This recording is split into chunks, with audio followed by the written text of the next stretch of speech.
మీ తాకట్టు బంగారాన్ని విడిపించిన 30 నిమిషాల్లో క్యాష్ ఇవ్వబడును. కొమ్మూరి గోల్డ్.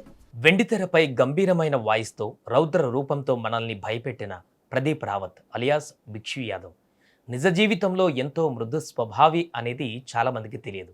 సై, ఛత్రపతి, గజనీ సినిమాలతో దేశవ్యాప్తంగా గుర్తింపు తెచ్చుకున్న ఈ నార్త్ ఇండియన్ నటుడికి మన తెలుగు నేలకు ఒక ప్రత్యేకమైనటువంటి బంధం ఉంది. ఆయన కేవలం మన తెలుగు సినిమాలలో నటించడమే కాదు, ఒక తెలుగు అమ్మాయిని ప్రేమించి పెళ్లి చేసుకొని మన తెలుగు అల్లుడయ్యాడు.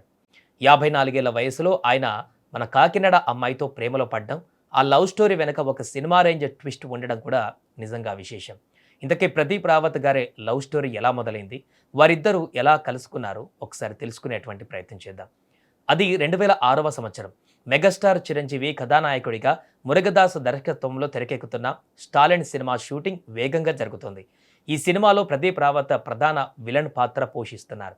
షూటింగ్ సమయంలో ఆంధ్రప్రదేశ్లోని కాకినాడకు చెందిన కళ్యాణి అనే యువతిని ప్రదీప్ రావత్ మొదటిసారి చూశారు. మొదటి చూపులోనే ఆమె పద్ధతి, అందం ఆయనను ఆకట్టుకున్నాయి. అప్పటికే ప్రదీప్ రావత్ వయసు 54 ఏళ్ళు. కానీ మనసుకు వయసుతో సంబంధం లేదంటారు కదా. కళ్యాణిపై ఆయనకు ప్రేమ పుట్టింది.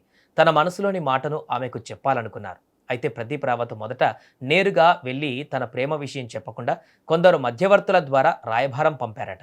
కానీ ఆ ప్రయత్నం వర్కౌట్ కాలేదు.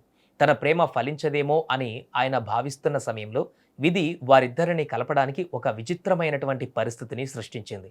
ఒకరోజు కళ్యాణి ప్రయాణిస్తున్న కారు మార్గమధ్యంలో సడన్గా పాడైపోయింది. ఆ సమయంలో అదే దారిలో వెళుతున్న ప్రదీప్ రావత్ అది చూసి తన వాహనాన్ని ఆపారు. ఆమెకు సహాయం చేసేందుకు ముందుకు వచ్చి తన కారులో ఆమెను ఎక్కించుకున్నారు. ఆ ఒక్క కారు ప్రయాణం వారి జీవితాలనే మార్చేసింది. ఆ ప్రయాణంలోనే ఇద్దరి మధ్య మాటలు కలిశాయి. ఒకరినొకరు అర్థం చేసుకున్నారు. ప్రదీప్ రావత్ గారి మంచి మనసు, నిబద్ధత కళ్యాణికి బాగా నచ్చేశాయి. అలా మొదలైన పరిచయం కొద్ది రోజుల్లోనే గాఢమైన ప్రేమగా మారింది. పెద్దల అంగీకారంతో వీరిద్దరూ వివాహ బంధంతో ఒక్కటయ్యారు. అలా నార్త్ ఇండియాకు చెందిన ప్రదీప్ రావత్ మన కాకినాడ అల్లుడై పక్కా తెలుగింటి మనిషిగా మారిపోయారు. ఈ దంపతులకు విక్రమ్ సింగ్ అనే 2 కుమారులు ఉన్నారు. ప్రదీప్ రావత్ తన నటనతో ఎంత బిజీగా ఉన్నా కుటుంబానికి ఎంతో ప్రాధాన్యత ఇచ్చేవారు. ఆయన లవ్ స్టోరీ గురించి ఆయనే కొన్ని ఇంటర్వ్యూలలో కూడా చెప్పుకుంటూ వచ్చారు. ఇక ఉత్తరాది నుంచి వచ్చిన ప్రదీప్ రావత్ తెలుగు చిత్ర పరిశ్రమలో ఏకంగా 50కి పైగా చిత్రాల్లో నటించి మెప్పించారు. ఒక్క తెలుగులోనే కాదు, దక్షిణాది నటులలో ప్రదీప్ రావత్కి ఉన్నంత క్రేజ్ మరే ఇతర విలన్కు దక్కలేదంటే అతిశయోక్తి కాదు. 2004లో దర్శకుడు ఎస్ఎస్ రాజమౌళి తెరకెక్కించిన సై చిత్రం ప్రదీప్ రావత్ సినీ కెరీర్నే మలుపు తిప్పింది. ఈ సినిమాతోనే ఆయన తెలుగు చిత్ర పరిశ్రమలోకి ఎంట్రీ ఇచ్చారు.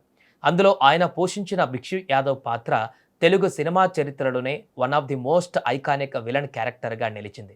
కాలేజీకి వచ్చి చదువుకోవాలి, రౌడీయిజం చేయకూడదు, చేస్తే భిక్షు యాదవ్ ఒక్కడే చేయాలి అనే ఒక్క డైలాగ్తో థియేటర్లను ఊపేశారు. ఈ పాత్రలో ఆయన పండించిన క్రూరత్వం, విలక్షణమైన అభినయానికి గాను ఆయనకు ఫిల్మ్ఫేర్ ఉత్తమ ప్రతినాయకుడి అవార్డు, నంది అవార్డు కూడా దక్కాయి. ఈ ఒక్క సినిమాతో Pradeep Rawat over night star విలన్గా మారిపోయారు. ఇక సై సినిమా విజయం తర్వాత ప్రదీప్ రావత్ టాలీవుడ్లో తిరుగులేని అవకాశాలు దక్కాయి. వరుసగా అగ్ర కథానాయకుల చిత్రాలలో పవర్ఫుల్ విలన్గా మెప్పించారు. ఇక ఛత్రపతిలో రాజ్ బిహారీగా, భద్రాలో భిన్నమైన విలన్ షేడ్స్ పండించారు. దేశముద్రు, లక్ష్మి, స్టాలిన్, రగడ, నాయక్, సరైనోడు ఇలా దాదాపు 50కి పైగా తెలుగు సినిమాలలో నటించి టాలీవుడ్ ప్రేక్షకులకు అత్యంత దగ్గరయ్యాడు. నార్త్ ఇండియన్ అయినప్పటికీ తెలుగు ప్రేక్షకులు ఆయనను తమ సొంత నటుడిగానే భావించారు. అనుకోకుండా తెలుగు అల్లుడయ్యారు ప్రదీప్ రావత్.